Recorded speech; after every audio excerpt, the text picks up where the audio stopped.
Vamos falar agora de uma grande tragédia que aconteceu no Rio Grande do Sul. Vamos lá, temos inclusive imagens do ciclone que acabou aí com uma boa parte daquele estado. O presidente em exercício, Geraldo Alckmin, anunciou que irá ao Rio Grande do Sul neste domingo para acompanhar a situação no estado após o trágico estrago feito com a passagem do ciclone extratropical. Ele também garantiu aos municípios um repasse de R$ 800 por pessoa que tiver sido atingida pelo fenômeno natural. Pelo Twitter, o ministro da Secretaria de Comunicação, Paulo Pimenta, oficializou a visita, abre aspas. O presidente em exercício, Geraldo Alckmin, e uma comitiva de 10 ministros estarão neste domingo nas regiões do Rio Grande do Sul, castigadas pelas fortes chuvas nos últimos dias. Por determinação do presidente Lula, iremos mais uma vez nos reunir com o governo do estado e prefeitos das cidades atingidas para intensificar ainda mais o apoio necessário que o governo já disponibilizou. Fecha aspas. Temos imagens aí, imagens rodando, imagens da destruição provocada pelo ciclone no Rio Grande do Sul. Vamos debatendo e mostrando as imagens enquanto estamos debatendo isso. Eu quero saber o seguinte, Nicoli, R$ 800 por pessoa. É mais do que os deputados estão recebendo por emendas parlamentares? É um absurdo, deveria ser muito mais, mas o que mais me incomoda nessa situação é que o Lula não foi visitar a região, né? Ele deveria ter cancelado ou postergado a viagem ao G20. É uma obrigação o chefe de Estado estar ao lado da população atingida. Isso aconteceu em outras oportunidades infelizes, né? Com desastres naturais, inclusive no início do ano, ali na região de Santos, aliás, no litoral norte, né, também. Enfim, mas não faz sentido o Lula ter ido para o G20. Não é uma emergência, ele poderia ter postergado um pouco mais e também ampliar esse benefício, né, para os atingidos. É a maior tragédia natural do estado do Rio Grande do Sul. Isso não justifica, sob hipótese nenhuma, a ida do Lula ao G20. Daniela Alves, R$ 800 por família atingida.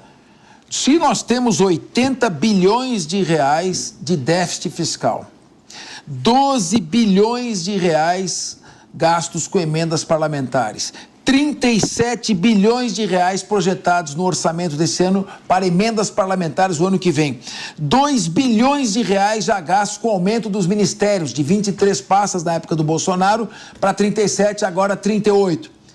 Não sobrava um dinheirinho a mais para dar para essa população sofrida que sofreu esse impacto do ciclone? Rodando imagens, por favor, enquanto a Daniela Alves comenta, ilustrando com imagens a tragédia do Rio Grande do Sul. Por favor, Daniela. Pois é, Capês, isso demonstra basicamente que a população, ela nunca é a prioridade. A prioridade são as negociatas, a prioridade são as emendas. Existem N prioridades, mas não existe no nosso país o elencar efetivamente quais são as prioridades do nosso governo. Como nós vamos tratar com relação a emergências, um plano adequado para atender esta população. Eu quero deixar registrado aqui que o Paulo Pimenta, ele só se manifestou e conseguiu que o vice-presidente fosse ao Rio Grande do Sul porque a imprensa gaúcha está, nesses dias, perguntando: ora, onde está o presidente Lula, que não veio, não se manifestou até agora, não está aqui em território gaúcho. Aqui não é uma questão de você vota em quem. Ele é o presidente da República, ele não entendeu que é o presidente da República de todos. E é muito triste nós constatarmos ao vivo, a cores, que a população é a última sempre. Não existe uma prioridade, uma política pública desenhada, pronta para ser executada em caso desse tipo de tragédia. Nelson Kobayashi, olha as imagens da destruição.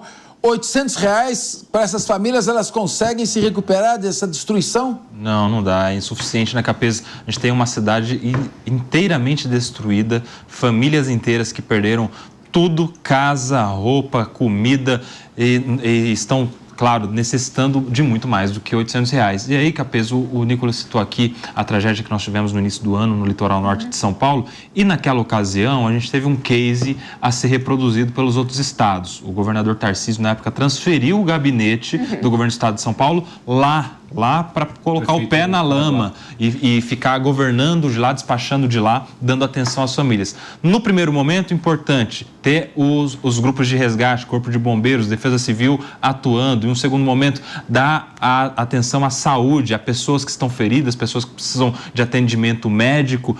Mais do que isso, a gente precisa também de um plano para onde essas pessoas vão. Será que lá tem vila de passagem, como nós temos na região do Litoral Norte? Será que tem um programa de habitação de urgência para essas pessoas? E um detalhe em relação ao Lula. Quando teve a tragédia do Litoral Norte, ele veio e fez um discurso muito bonito de que neste momento não tem partido, não tem eleitor, não tem política. Neste momento é presidente e governador e prefeitos juntos, elogiou um monte o Tarcísio, tirou foto com o Tarcísio e agora na primeira oportunidade subsequente, que é essa do Rio Grande do Sul, cadê o Lula lá? Cadê a prática daquele discurso do Litoral Norte agora numa necessidade? Foram dados só 2 milhões para o Litoral Norte. Numa necessidade. Sim. Exato. Por isso foi só 2 milhões para o Litoral Norte. É discurso para um lado, as chuvas vão voltar agora e as obras lá de infraestrutura não foram feitas. É discurso para um lado e prática tela, de outro. Vamos colocar nossos debatedores junto com as imagens. Está falando Nelson Kobayashi. Não, é isso. Então, assim, o presidente Lula tem que saber que a presença física do governante nesse momento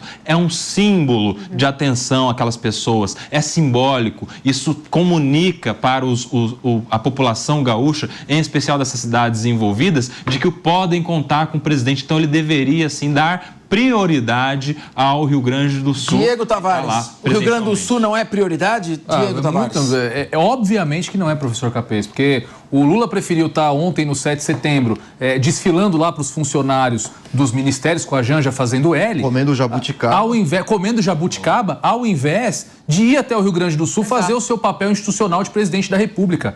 R$800 para uma família que perdeu o lar já é muito pouco. Eu fico imaginando as 41 famílias que perderam um ente querido nessa tragédia que nós estamos vendo aqui. Você chegar com R$800 para uma pessoa e dizer, olha aqui, ó, tá aqui o pagamento pelo teu filho que você perdeu, pelo teu pai que você perdeu. É um completo absurdo. E o Lula agora viajando para o G20. Mais uma viagem internacional que vai custar milhões para os cofres públicos e que vai retornar para o Brasil resultado zero. Que não vai trazer nada, como todas as outras viagens que o presidente Lula sabe o que é o pior? No discurso no G20, provavelmente a gente vai acompanhar isso. O que o presidente Lula vai fazer? Aquele ABCD famoso do mudanças climáticas, compromisso com o meio ambiente. E aí eu quero saber do governo federal, qual é o programa de mudanças climáticas, de preservação, de proteção da população do Rio Grande do Sul, prevenção em relação a... Isso eu tenho certeza que aparece nos próximos dias. Atenção, nesse momento, a imagens do presidente Lula enquanto ocorre. Se puder dividir as imagens do presidente Lula com a tragédia do ciclone lado a lado, nós já vamos entrar, que eu vou proceder à leitura. Presidente Lula descendo do avião e a imagem do ciclone no Rio Grande do Sul. Eu só queria complementar, porque eu tenho certeza que nos próximos dias nós vamos noticiar aqui no Linha de Frente todas as falhas de infraestrutura que poderiam ter amenizado as consequências dessa tragédia e que não foram feitas porque teve desvio do dinheiro da emenda, porque teve prefeitura com esquema fazendo isso ou aquilo, enfim, e poderia ter evitado principalmente as mortes desses 41 brasileiros que perderam a vida nessa tragédia.